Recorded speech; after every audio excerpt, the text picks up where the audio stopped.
রূপালী মৎস্যে স্বনির্ভর দেশ সবার আগে বাংলাদেশ। এই প্রতিপাদ্যে পটুয়াখালীর দুমকিতে জাতীয় মৎস্য সপ্তাহ 2026 উপলক্ষে আলোচনা সভা, র্যালি ও মাছের পোনা অবমুক্ত করা হয়েছে। রবিবার 16 আগস্ট উপজেলা মৎস্য বিভাগের আয়োজনে বিকাল 3:30টায় উপজেলা পরিষদ পুকুরে মাছের পোনা অবমুক্তকরণের মাধ্যমে কর্মসূচির উদ্বোধন করা হয়। পরে একটি বর্ণাঢ্য র্যালি উপজেলা বিভিন্ন সড়ক প্রদক্ষিণ করে উপজেলা পরিষদ অডিটোরিয়ামে আলোচনা সভায় মিলিত হয়। উপজেলা সমাজসেবা কর্মকর্তা ওয়ালিউল ইসলামের সঞ্চালনায় অনুষ্ঠানে প্রধান অতিথি হিসেবে উপস্থিত ছিলেন উপজেলা নির্বাহী কর্মকর্তা আব্দুল্লাহ খায়রুল ইসলাম চৌধুরী। সভাপতিত্ব করেন সিনিয়র উপজেলা মৎস্য কর্মকর্তা এম পারভেজ।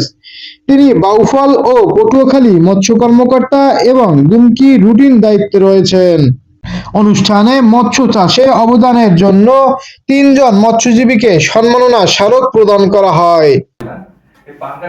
এ সময়ে উপস্থিত ছিলেন দুমকি উপজেলা বিএনপির সাবেক ভারপ্রাপ্ত সাধারণ সম্পাদক জসিমউদ্দিন হাওলাদার, মুরাদিয়া ইউনিয়ন বিএনপির সভাপতি তরিকুল ইসলাম তারেক, উপসহকারী কৃষি কর্মকর্তা মোহাম্মদ মোশাররফ হোসেন সহ বিভিন্ন দপ্তরের কর্মকর্তা, ইউনিয়নের কৃষি ও মৎস্যজীবী এবং প্রিন্ট ও ইলেকট্রনিক্স মিডিয়ার সাংবাদিকবৃন্দ।